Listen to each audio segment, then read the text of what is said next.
L'épidémie de dengue refait surface dans le district d'Abidjan. Bilan 2 morts. Le ministère de la Santé tire la sonnette d'alarme. Les Sud-Africains renouvellent aujourd'hui leur Parlement et partant leur chef d'État.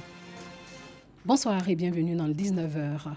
Nous avons avec nous Dr Philippe Dunton, directeur exécutif adjoint d'unité de partenariat hébergé par l'Organisation mondiale de la santé. Avec ce médecin, ancien interne et chef de clinique de la Pitié-Salpêtrière, nous allons parler d'autotest VIH-Sida. Bonsoir docteur. Bonsoir, merci de votre invitation. Merci d'être venu sur notre plateau. Nous reviendrons à vous dans quelques petites minutes. Parlons de cette épidémie de dengue dans le district d'Abidjan. 78 cas confirmés de dengue ont été signalés au ministère de la Santé. 2 personnes ont déjà perdu la vie. La dengue est une maladie virale transmise à l'homme par des moustiques infectés. En 2017, des cas de dengue avaient été observés, ce qui avait déclenché une vaste opération de démoustication par les autorités sanitaires. Le ministère de la Santé tire la sonnette d'alarme lors d'une conférence de presse. Nous Sangaré Paragasorokoni. 78 cas, dont 2 décès. C'est le bilan de l'épidémie de la dengue qui a refait surface dans le district d'Abidjan. Depuis le début de l'année 2019, les communes concernées par l'épidémie sont Abobo, Cocody et Benjerville. La situation est alarmante. Le ministère de la Santé et de l'Hygiène publique monte au créneau et recommande à la population les mesures suivantes. Vider les retenues d'eau après chaque pluie. Assécher les eaux stagnantes. Éviter de garder les récipients contenant de l'eau non couverts. Se débarrasser des objets usagés qui favorisent la présence et la reproduction de moustiques. Désherber aux alentours des maisons. Surtout, éviter les plantations de bananiers en agglomération ou tout autre arbre à feuilles engainantes comme l'arbre du voyageur. Maladie virale transmise à l'homme par la piqûre de moustiques infectés appelés moustiques tigres. La dengue est une maladie qui se manifeste par plusieurs signes. Une fièvre associée ou non à des maux de ventre, des maux de tête, des vomissements persistants, des douleurs aux articulations, une fatigue intense. Le directeur général de l'Institut national de l'hygiène publique invite donc les populations à éviter l'automédication et à se rendre immédiatement dans le centre de santé le plus proche en cas de fièvre associée ou non à d'autres symptômes. En 2017, la Côte d'Ivoire était confrontée à cette même épidémie. Une vaste campagne de démoustication avait été menée par les autorités sanitaires d'alors pour endiguer sa propagation.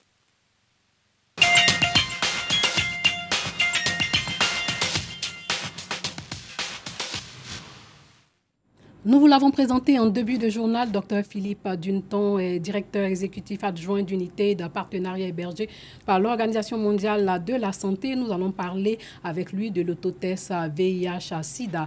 La Côte d'Ivoire reste l'un des pays d'Afrique les plus touchés par le VIH-Sida, bien que des efforts soient faits pour juguler l'affection avec une prévalence de 2,8% en 2017. Pour avoir accès aux antirétroviraux, il faut connaître son statut sérologique. Et c'est là qu'intervient l'autotest. Docteur Dunton, c'est quoi l'autotest? Alors, c'est un test qui permet de savoir si on est infecté par le virus du VIH ou pas. Et autotest parce qu'on peut le faire soi-même. Voilà, c'est aussi simple que ça se présente comme ça. Il y a une petite notice. C'est ça l'autotest. Et en 20 minutes, on peut, après un prélèvement qu'on peut faire soi-même à la maison, on met ça dans ce tube et en 20 minutes, on a le résultat. Alors, c'est un autotest qui permet de savoir et qui doit être confirmé par, évidemment, un test de confirmation. Et ensuite, il est très important de connaître son statut. Aujourd'hui, à peu près 1 personne sur 2 qui vit avec le VIH dans ce pays ne connaît pas son statut. Et c'est un frein important à la fois au traitement et à la prévention. Et c'est du sang qu'on met dans l'autotest? Alors, il y a des tests qui sont avec le sang, c'est une piqûre au doigt, mais c'est un test aussi qui peut s'utiliser par la bouche, en frottement dans la bouche. Avec la salive? Avec la salive. Alors, la salive ne transmet pas le VIH. Il faut être très clair là-dessus. Simplement, ça permet de dépister les anticorps qui sont contenus, qui ne sont pas contaminants, mais qui permettent de répondre à la question « est-ce que je suis touché par le VIH ou pas ?» Donc c'est facile et simple alors. Très simple. Quel est l'intérêt de l'autotest justement? Alors c'est de toucher des populations qui spontanément ne vont pas aller faire la démarche de se faire tester. En particulier la population masculine est moins fréquemment en contact avec les services de santé. Les hommes ne vont pas spontanément dans les centres de santé ou à l'hôpital. Et donc c'est une cible prioritaire. Au sein de cette cible, c'est effectivement les personnes qui sont les plus vulnérables avec le VIH. Et ceux-là, il faut effectivement que les centres puissent les repérer. C'est aussi les partenaires de personnes à risque. Et donc, on peut tout à fait donner ce kit à une personne qui va le donner à quelqu'un qui va pouvoir faire ce test simplement. Et évidemment, il faut insister sur le fait qu'aujourd'hui, on traite le VIH avec des médicaments. Ça empêche d'être malade, premièrement, et deuxièmement, ça empêche la transmission de ses partenaires. Et quand le test est positif, quelle marque on voit sur l'autotest? Alors, on voit une marque témoin et on voit une deuxième barre qui indique qu'effectivement le test est positif. Deux barres. Quand Exactement. il y a deux barres, c'est qu'on est positif. Voilà. Alors, tout ça est expliqué évidemment dans la notice. Il y a aussi des sites internet qui permettent justement de voir en pratique comment faire le geste. Et il est important aussi de rappeler que dans la mise en place ici, c'est dans les centres de santé, mais aussi dans des centres communautaires. Donc il y a un accompagnement, parce qu'il est important qu'une fois le résultat, qu'il soit négatif ou positif d'ailleurs, encore une fois, il s'agit, quand on est négatif, de prendre des mesures de prévention actives, et quand on est positif, d'avoir accès au traitement le plus vite possible. Vous avez parlé d'accompagnement. Quelles sont les mesures d'accompagnement prévues pour les populations? Alors, les mesures d'accompagnement, elles sont d'une part l'information, parce qu'il est important de savoir que cet outil existe, qui sera donné gratuitement à partir de juin dans différents centres qui seront accessibles. Et c'est aussi un accompagnement pour aller vers les soins. Parce que même quand on a le test, quand on a le résultat, c'est un premier pas très important. Mais il est évident que la prise en charge communautaire permet un accompagnement pour aller vraiment physiquement aller chercher les soins dont on a besoin. Et comment comptez-vous développer l'accès à l'autotest?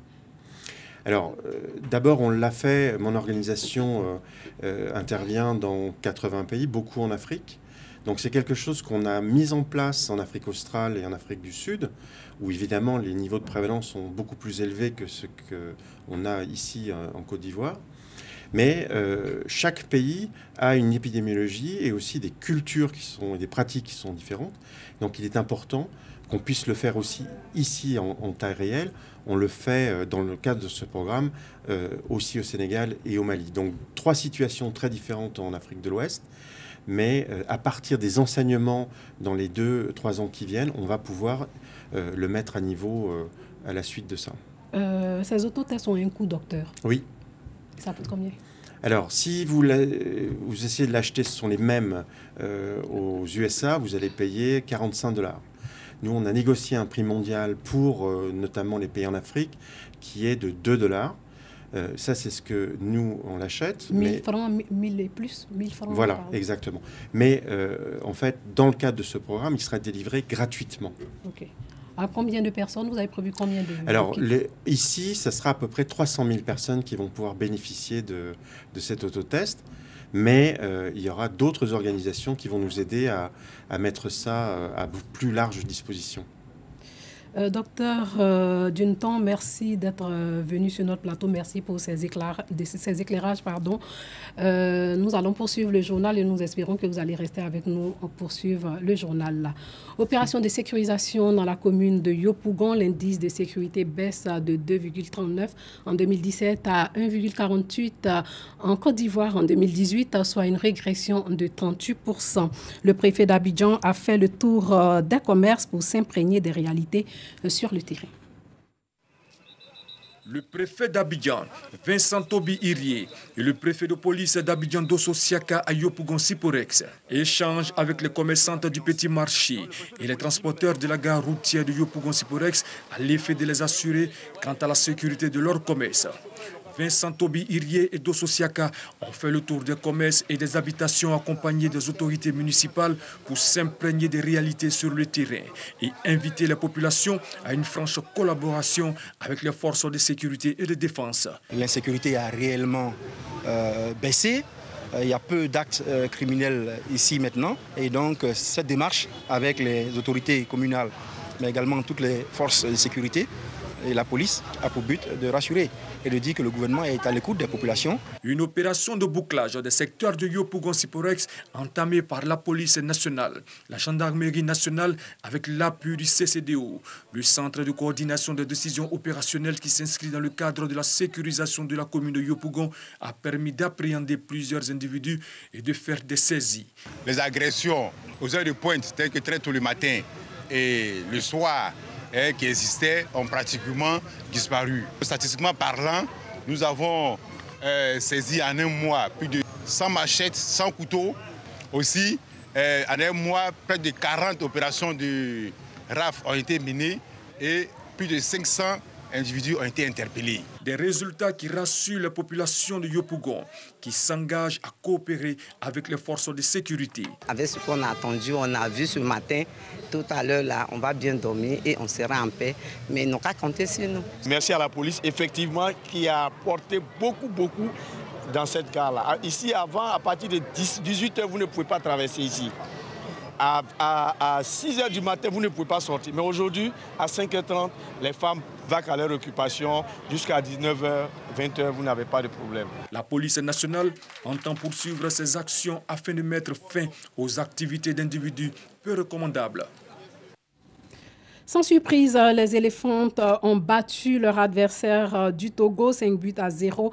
Les buts ivoiriens sont signés Roland Ouane, Binta Diakité, Ange Coco, Sandrine Kwame. Le Grand Chess Tour, le tournoi mondial des jeux d'échecs, s'est ouvert aujourd'hui à Abidjan avec la participation des 10 maîtres de cette discipline. Ce tournoi est organisé pour la première fois sur le continent africain. Plusieurs pays d'Afrique de l'Ouest et d'Europe seront présents pour ce tournoi de grande envergure. Un tournoi qui fera de la Côte d'Ivoire le centre d'attraction des jeux d'échecs pendant 5 jours. 2 événements majeurs marqueront cette compétition, le tournoi individuel de parties rapides et blitz et le tournoi par équipe internationale. Un tirage au sort et une démonstration de mini-cheese de l'école de la Riviera ont précédé d'entrée de jeu la compétition. C'est une grande opportunité pour nous de recevoir ce grand tour cheese en Afrique. C'est pour la première fois en Afrique qu'une compétition d'une telle qualité a lieu avec des champions. C'est une grande opportunité de montrer le rayonnement de notre pays et le rayonnement sportif de notre pays. Un sentiment de joie pour cette confiance qui a été confirmé et beaucoup de plaisir de côtoyer ces champions jusqu'à la fin de ce tournoi. Il faut rappeler que le Grand Cheese Tour 2019 d'Abidjan est le premier tournoi faisant partie du circuit international de compétition qui se déroulera dans plusieurs pays. Les 4 joueurs qui obtiendront les meilleurs scores cumulatifs seront qualifiés pour disputer la finale du Grand Cheese Tour 2019 qui se déroulera du 30 novembre au 10 décembre 2019. On vote aujourd'hui pour des élections législatives et provinciales en Afrique du Sud. Le Parlement désigné à la fin de cette journée aura ensuite la tâche d'élire le prochain chef de l'État. Ces élections coïncident avec le 25e anniversaire de la fin de l'apartheid. Le Congrès national africain part favori malgré le chômage, la corruption et la pauvreté qui gangrènent le pays. Journée test pour l'ANC du président Cyril Ramaphosa. Le Congrès national africain est favori des élections législatives en Afrique du Sud. Sa popularité a pourtant plongé face au chômage et à la pauvreté qui gangrènent le pays. Face à l'ANC, Moussi Maïmane, chef de file de l'Alliance démocratique. L'opposant appelle les Sud-Africains à voter en masse pour changer les choses. À gauche, le leader des combattants pour la liberté économique, Julius Malema, prône une révolution. Il vise notamment l'expropriation sans indemnisation des terres encore détenues par la majorité blanche. Malgré le terrain favorable, l'opposition ne semble pas en mesure de faire tomber l'ANC. 27 millions d'électeurs sont appelés aux urnes. Sachez que les leaders de la contestation au Soudan ont accusé aujourd'hui les généraux de chercher à retarder la transition du pouvoir à une autorité civile et menacé de lancer un mouvement national de désobéissance, tirant leur force des milliers de manifestants qui campent depuis le 6 avril devant le QG de l'armée à Khartoum. Les chefs de la contestation réclament désormais un transfert rapide du pouvoir à une autorité civile. La deuxième édition du tournoi de football de l'UFOA B-Dames a débuté aujourd'hui au stade Robert Champroux de Marcory. Sans surprise, les éléphantes ont battu leur adversaire du Togo 5-0. Les buts ivoiriens ont été signés par Roland Ouane, Binta Diakité, Ange Coco et Sandrine Kwame. Voilà, c'est tout pour aujourd'hui. Merci de nous avoir suivis et surtout, portez-vous bien.